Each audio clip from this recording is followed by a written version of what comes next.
like a bird on a tree. I'm just sitting here, I got time. Ramah terhadap lingkungan. Berikut kita akan dengarkan pemaparan dari Miss Nur Ida Maida Rahma SPD tentang belajar minim sampah. Kepada beliau disilakan. Terima kasih atas kesempatannya. Assalamualaikum warahmatullahi wabarakatuh. Daripada belibet tadi ya Bu ya, panggil aja Miss Ida.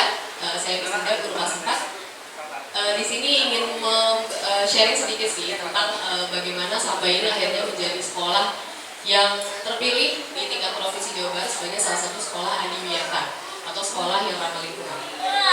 Lanjut Coach. Oke, jadi kali ini saya ingin mengajak Bapak Ibu semua untuk sama-sama belajar tentang minim sampah. Mungkin kita belum terlihat itu bagaimana sampah itu ternyata memiliki efek buruk terhadap lingkungan. Salah satunya mungkin kalau Bapak Ibu yang rumahnya ngelewatin tanggul ini nih, kanan kirinya kan banyak sampah ya, tapi pada akhirnya itu hanya menjadi masalah saja dan belum ada solusinya.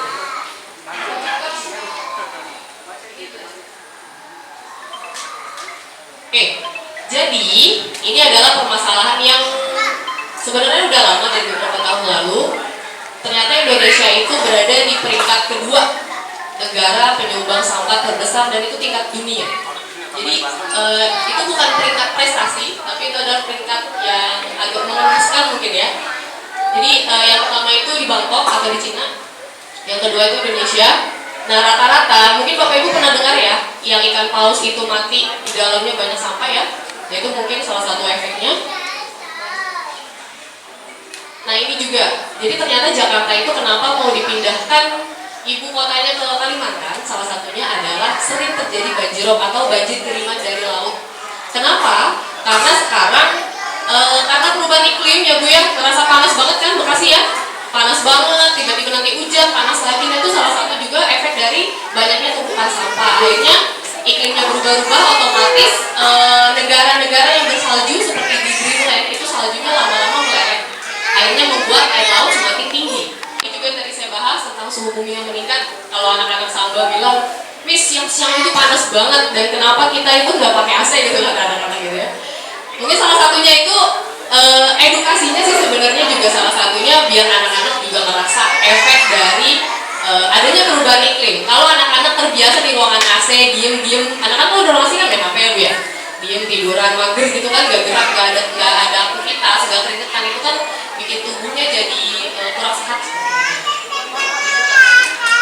Kalau ini foto tentang hewan-hewan yang ini burung yang ternyata burung itu salah satu hewan yang suka sama benda-benda yang warnanya agak mencolok seperti itu. Jadi dia kira makanan, dimakan-makan lama-lama ternyata sampah dan akhirnya tubuhnya keracunan, akhirnya dia mati jadi bangkai. Lanjut Coach. Ini juga sama, kalau ini tentang penyu ya, yang saat kecil tubuhnya terlihat sama sampah apa nih namanya? Kayak Coca-Cola gitu ya, minuman kemasan gitu. Akhirnya bentuk tubuhnya itu tidak sempurna seperti itu. Lanjut. Nah kalau ini burung yang terkena sampah plastik. Lanjut Coach. Nah kalau ini agak ngenes sih sebenarnya. Jadi karena di lautan itu banyak nelayan yang menggunakan apa? Ya jaring itu ya yang agak tajam gitu akhirnya, dan mereka jaringnya tidak diambil lagi. Jadi habis nangkep ikan udah dilepas gitu aja, dibuang gitu aja. Akhirnya dampaknya seperti ini. Lanjut Coach. Ini juga ini sampah paus yang beberapa tahun kemarin lagi viral itu. Next.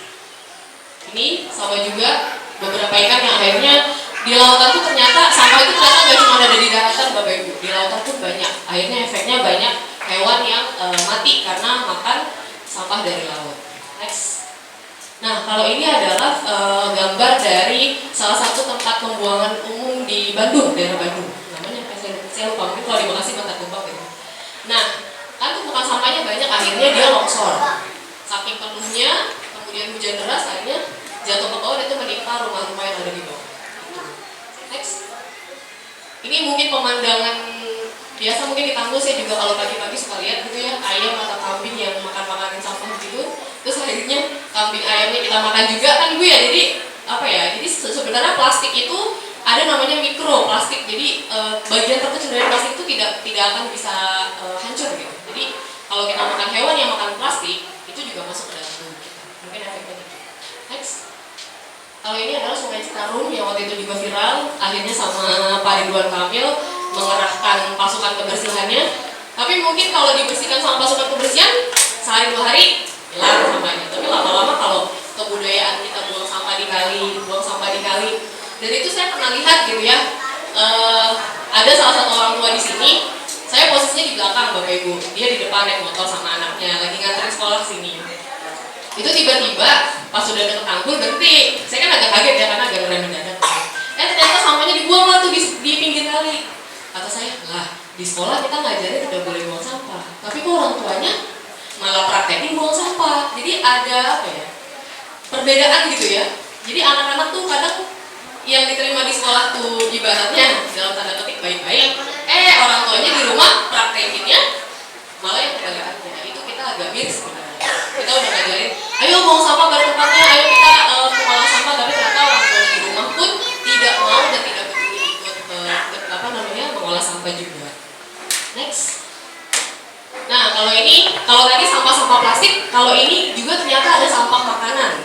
Jadi Indonesia itu dalam 1 tahun itu memproduksi 23-48 juta ton sampah makanan, dan sampahnya ini ternyata sebenarnya masih bisa dimakan.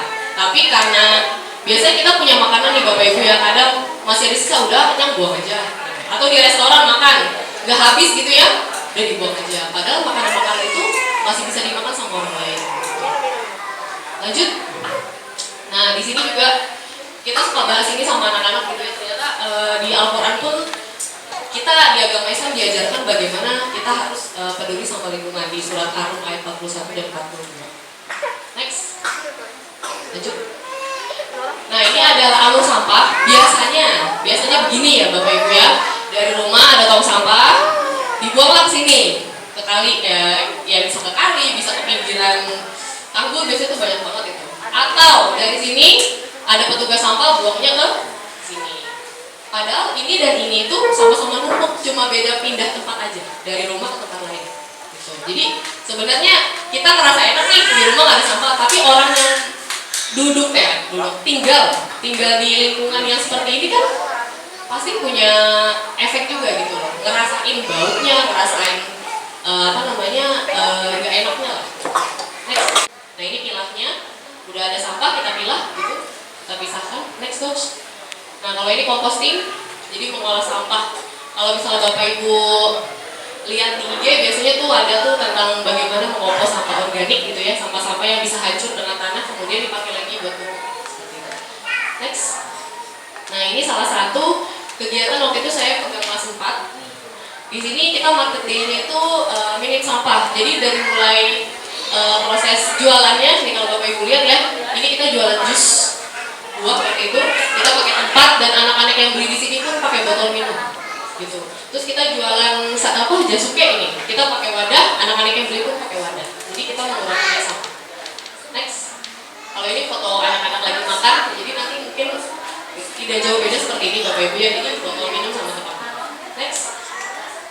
Kalau ini adalah project kelas 4 waktu itu tentang peduli lingkungan. Jadi mereka melakukan aksi, mereka foto, mereka share di medsos, mereka mengajak orang lain.